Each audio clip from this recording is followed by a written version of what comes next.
अपने बिस्तर के बगल वाली मेज की दराज से किताब निकालकर पढ़ना शुरू करने से पहले शार्दुल ने शिजा को हुक्म दिया कि कमरे की मोमबत्तियां बुझाकर सोने के लिए बिस्तर पर आ जाए। शिजा ने पहले छत पर लगे झूमर की मोमबत्तियां और फिर एक एक करके पूरे कमरे में जल रही सारी मोमबत्तियां बुझा दी। सिर्फ शार्दुल के बगल में मेज पर जल रही मोमबत्तियां रहने दी, क्योंकि वो किताब पढ़ रहा था। शिजा बिस्तर के पास आई और सोचने लगी। उसे शायद शार्दुल के साथ एक ही बिस्तर साझा करना था, बल्कि ऐसा लग रहा था कि वो दोनों एक ही कंबल इस्तेमाल करने वाले थे। कुछ पल वहीं खड़ी रहने के बाद शिजा ने बिस्तर पर ही सोने का फैसला किया। वो किसी भी कीमत पर शार्दुल को नाराज नहीं करना चाहती थी, क्योंकि उसे नहीं पता था कि गुस्सा आने पर वो उसके साथ कैसे पेश आएगा और उसे क्या यातनाएं देगा। शिजा ने झिझकते हुए कंबल को एक तरफ से हल्का सा उठाया और ये सुनिश्चित करते हुए बिस्तर के अंदर चली गई कि शार्दुल से जितना हो सके उतनी दूर रहे। अगर उसे बिस्तर पर 1 इंच भी अपनी बाईं ओर खिसकना पड़ता तो वो सीधी संगमरमर के फर्श के उस हिस्से पर गिरती जहां कोई मोटा गालीचा नहीं था। शिजा इस बिस्तर पर पहले सो चुकी थी, इसलिए उसे ये बात बहुत अच्छी तरह से याद थी कि शार्दुल का बिस्तर कितना मुलायम और नर्म है। लेकिन अपनी बगल में अधलेटे पिशाच की मौजूदगी के कारण शिजा को शक था कि वो अच्छी तरह सो पाएगी। उसने शार्दुल पर एक नजर डाली। उसकी नाक पर टिके चश्मे को देखकर शिजा को हैरानी हुई, क्योंकि उसने पहले कभी शार्दुल को चश्मा लगाए नहीं देखा था। वो अचरज में पड़ गई कि क्या शुद्ध खून वाले पिशाचों के पास भी चश्मा होता है। शिजा को यह बात बहुत अजीब लगी। शार्दुल अभी उससे बात नहीं कर रहा था, क्योंकि वो किताब पढ़ने में व्यस्त था। इस वक्त उसका चेहरा बहुत शांत और सौम्य नजर आ रहा था, क्योंकि उसका ध्यान किसी को परेशान करने पर नहीं था। शार्दुल की मेज के किनारे पर रखी मोमबत्ती की रोशनी उसके चेहरे के एक तरफ गिर रही थी, जिससे एक तरफ का चेहरा साफ दिख रहा था और दूसरी तरफ छाया दिखाई दे रही थी। शिजा ने गौर से शार्दुल को देखा और पाया कि अगर ये आदमी इतना अजीब, गुस्सैल और असभ्य नहीं होता तो उसे रात के प्राणी समुदाय के सबसे आकर्षक और सुंदर पुरुषों में से एक मान लिया जाता। लेकिन ऐसा नहीं था। शार्दुल अभी बहुत सभ्य और समझदार लग रहा था। शिजा ने उसे परेशान किए बिना अपना सिर तकिए पर टिकाया और कंबल को अपनी नाक के पास तक खींच लिया। अब कंबल के बाहर केवल शिजा की आंखें ही दिखाई दे रही थी।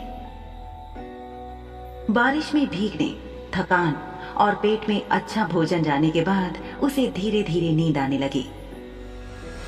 धीरे धीरे उसे सपनों की दुनिया में ले जाने के लिए उसकी आंखें पूरी तरह से बंद हो गईं। शार्दुल, जो अब तक अपनी किताब पढ़ रहा था, उसने आखिरकार किताब को बंद कर दिया और उसे टेबल पर रख दिया।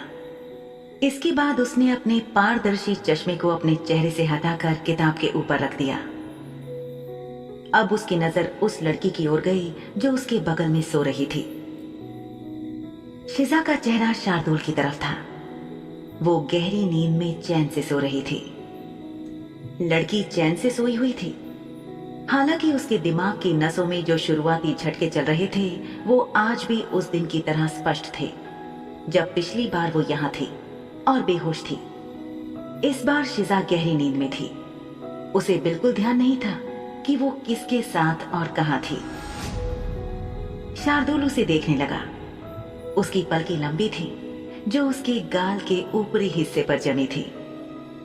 सांस लेते और छोड़ते समय उसके होठ हल्के से अलग हो रहे थे। उसकी कत्थई भूरी आंखें इस वक्त बंद थी, जिन्हें शार्दुल हमेशा पसंद करता था।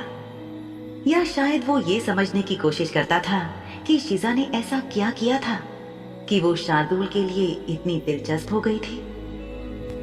वो दोनों एक ही कंबल में सो रहे थे। शार्दुल को मालूम था कि अगर वो कंबल के अंदर थोड़ा सा आगे की ओर सरके तो वो उसे छू सकता था। बिस्तर इस वक्त काफी गर्म था। ये केवल कमरे में जल रही आग की वजह से नहीं, बल्कि शार्दुल की बगल में सो रही इंसानी लड़की के शरीर की गर्माहट से भी था। शिजा करवट लेकर सोई हुई थी। उसके हाथ ढीली मुट्ठियों में बंद थे। इस वक्त वो बिल्कुल मासूम और अपनी रक्षा करने में असमर्थ लग रही थी, ठीक उस दिन वाली मासूम लड़की की तरह जिसे शार्दुल ने पहली बार देखा था।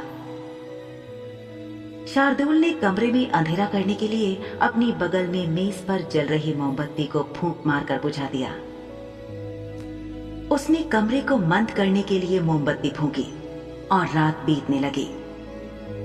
शिजा जो अपने सपनों के देश में थी, उसने अपनी माँ के बारे में एक सपना देखा। उनके घर की छोटी सी रसोई में उसकी माँ कुछ पका रही थी और शिजा एक पत्थर की पट्टी पर बैठी थी और अपनी माँ को देख रही थी। शिजा की माँ के अलावा उसके साथ खेलने वाला या बात करने वाला और कोई नहीं था। गांव वाले कुछ गलत फहमियों के शिकार थे, जिन्होंने उन्हें माँ और बेटी के खिलाफ कर दिया था और उन्हें उनके हाल पर छोड़ दिया था। एक निश्चित बिंदु पर शिजा का सपना धुंधला हो गया। कमरे की खिड़की पर बैठे एक पक्षी की आवाज की वजह से शिजा की नींद खुल गई। ये बड़ी जोर से चहक रहा था। शिजा के जागने के कुछ ही पलों में वो चहकता हुआ उड़ गया। शिजा की आंखें धीरे धीरे पूरी खुली और उसे अपनी कमर पर थोड़ा सा भारीपन महसूस हुआ, जिससे उसके लिए सांस लेना मुश्किल सा हो गया। सुबह की ताजी खुली हवा खिड़की से अंदर आ रही थी। ऐसे में उसे सांस लेने से क्या रोक रहा था? इस पर आश्चर्य करते हुए शिजा ने बिस्तर के ऊपर छत को देखा और धीरे से चेहरा घुमाया। उसकी आंखें अपनी कमर पर पड़ी। शार्दुल का हाथ उसकी कमर पर लिपटा था। शिजा की आंखें हैरानी और गुस्से से इस हद तक चौड़ी हो गईं कि उसे लगा कि वो उसकी आंख के सॉकेट से बाहर निकलने वाली है। उसने झट से शार्दुल की तरफ देखा। शार्दुल का सिर शिजा के काफी करीब था। उसके चेहरे का एक हिस्सा तकिए पर टिका हुआ था और दूसरा शिजा की नजरों के सामने था। हे भगवान, अब ये क्या नया मसला है? अपने बगल में सो रहे शार्दुल का ख्याल आते ही उसने अपनी लगभग निकल चुकी चीख को हलक में दबाया। बहुत डरी सहमी और चिंतित शिजा ने गहरी नींद में सो रहे शार्दुल को जगाए बिना उसकी बाह को बहुत ही सावधानी से उठाया। शिजा ने ईश्वर से प्रार्थना की कि शार्दुल इस समझौतापूर्ण हालात में शिजा और खुद को देखने के लिए न उठे, थोड़ी देर और सोता रहे। शिजा डर रही थी कि भविष्य में उसका होने वाला पति उसकी पवित्रता पर सवाल उठा सकता था। जितना अधिक उसने इसके बारे में सोचा, उतना ही वो घबराने लगी। शिजा ने शार्दुल की बाह को एक एक इंच खिसकाते हुए ऊपर हवा में लटकते हुए थामे रखा। किसी भी वक्त वो वापस गिरकर शिजा की कमर पर आ सकती थी। उसने दिमाग लगाया और फटाफट शार्दुल की बाह को छोड़कर एक झटके के साथ बिस्तर के नीचे लुढ़क गई। धड़ाम की आवाज के साथ वो संगमरमर के फर्श पर गिरी और साथ ही शार्दुल की बाह बिस्तर पर। शिजा का दिल बहुत जोर जोर से धड़कने लगा। इससे पहले कि शार्दुल उस आवाज और अपनी बाह के हिलाए जाने से जाग पाता, शिजा घबरा कर उठी और गुसल खाने के अंदर भाग गई। उसने मोटा पर्दा लगाया और अपने दिल की धड़कनों को काबू में करने की कोशिश करने लगी। हे भगवान, कितना दुष्ट और गंदा मालिक है। मुझे पहले ही समझना चाहिए था कि ऐसा कुछ हो सकता है, पर मैंने उम्मीद की थी कि वो मेरे साथ शालीनता से पेश आएगा। उफ, ये उम्मीदें। अब तक शार्दुल ने शिजा को सताने के लिए काफी कुछ किया था। उसे प्रताड़ित भी किया था, पर कभी भी उसका शारीरिक शोषण करने वाली बात नहीं हुई थी। आज जो भी हुआ था, चाहे अनजाने में या जानबूझकर, पर शिजा किसी भी हाल में उसका दोहराव नहीं चाहती थी। आज तो भगवान ने बचा लिया। अगली बार अगर एक ही बिस्तर पर सोने की बात हुई तो मैं पक्का बीच में तकिया रखूंगी, ताकि वो हमारे बीच की सीमाओं को पार ना कर सके। शिजा की नजर गुसल खाने में लगे आदमकद शीशे में अपने प्रतिबिंब पर पड़ी। उसके गाल बेहद लाल थे, यानी शर्मिंदगी से जल रहे थे। एक गहरी सांस लेते हुए उसने पर्दे को हल्का सा सरकाकर बाहर देखा। शार्दुल अब भी गहरी नींद में था। उसने एक तकिया खींचकर अपनी बाहों में पकड़ रखा था जो उसके सीने से लगा था। हाँ, क्या फर्क पड़ता है कि इसे तकिए से चिपक कर सोने की आदत है या नहीं। तकिए और इंसान में फर्क होता है। ये पिशाच मालिक न केवल पागल, अजीब, सनकी, पल पल में बदलने वाला ही है, बल्कि अब तो बेशर्म भी हो गया है। शिजा ने गुसलखाने से बाहर निकलने से पहले चुपचाप उसे देखा। शार्दुल के कमरे के बाहर कदम रखना फिलहाल शिजा को कोई विकल्प नहीं लग रहा था, क्योंकि उसे नहीं पता था कि बाहर कदम रखते ही कौन उससे टकरा जाएगा। इस बात से कोई फर्क नहीं पड़ता था कि शार्दुल ने उससे क्या करवाया था, बल्कि फर्क इस बात से पड़ता था कि उसने शिजा से क्या कहा था। शार्दुल के शब्द शिजा के जहन में ताजा थे। पिछली रात जब वो दोनों बगीचे में खरपतवार उखाड़ रहे थे और शार्दुल उसे सबक दे रहा था, तब उसने शिजा से साफ साफ कहा था कि शाह हवेली शार्दुल का अपना घर था। फिर भी शिजा आंख बंद करके लोगों का विश्वास ना करे। शिजा को शार्दुल की चेतावनी याद थी। उसने शार्दुल की बात मानने का फैसला किया। चाहे उसने पिछली रात शिजा की बात ना मानकर उसे अपने हाथ से खाना ना खाने दिया हो, पर शार्दुल ने शिजा को अपने हाथों से एक बच्चे की तरह खिलाया था। शिजा जाकर कमरे की खिड़की के पास खड़ी हो गई और शाह एस्टेट को निहारने लगी, लेकिन उसके मतलब का यहां कुछ नहीं था। शिजा ने सोचा कि वो शाह हवेली से कैसे भागेगी। शाह हवेली जो एक पहाड़ी की चोटी पर बनाई गई थी, कुछ पेड़ों ने चारों तरफ से इसे घेर रखा था। इस हवेली से बाहर कहीं भी जाने के लिए पुल का ही इस्तेमाल करना पड़ता था, और ये पुल पार करना ही सबसे ज्यादा मुश्किल काम था।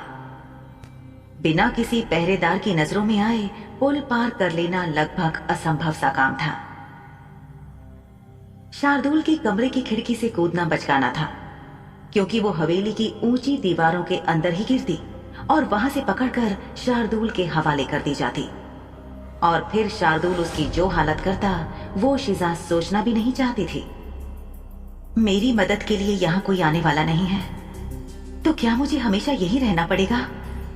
क्या मैं यहाँ से कभी भाग सकूंगी? अगर हाँ, तो कब? शिजा मन ही मन खुद से बात करती हुई दूर तक फैले जंगल और बगीचों को देख रही थी। अपने आप में व्यस्त शिजा ये जानने में असफल रही कि बिस्तर पर बैठा हुआ शार्दुल बाज की तरह उसकी हर हरकत को देख रहा था। जब शिजा ने शार्दुल के हाथ को अपने नाजुक हाथों से खिसकाकर गुसलखाने में भागने वाली हरकत की थी, शार्दुल तभी जाग गया था, लेकिन उसने कोई प्रतिक्रिया नहीं दी थी। दरअसल वो ये देखना चाह रहा था कि शिजा आखिर क्या करती है। शिजा को खुद से बचने की कोशिश करते हुए देखना शार्दुल के लिए बहुत मनोरंजक था। हालांकि ये पूरी तरह से नींद में हुआ था। शार्दुल ने जानबूझकर ऐसा नहीं किया था, लेकिन वो अपने बाजू के नीचे उसकी नाजुक कमर के एहसास को नहीं भूला था। शार्दुल को नींद में खुद पता नहीं चला था कि कब उसने अपनी बाह शिजा पर रख दी। फिलहाल वो उसे घूर रहा था और वो खिड़की से बाहर देख रही थी। शिजा के देखने के अंदाज से साफ था कि वो अब बगीचे में नहीं बल्कि जंगल और इस हवेली से परे की दुनिया को देख रही थी। उसी दुनिया को जिसमें उसे वापस भेजने के लिए शार्दुल जरा भी तैयार नहीं था। शिजा अब शार्दुल और उसकी मर्जी से बंधी हुई थी।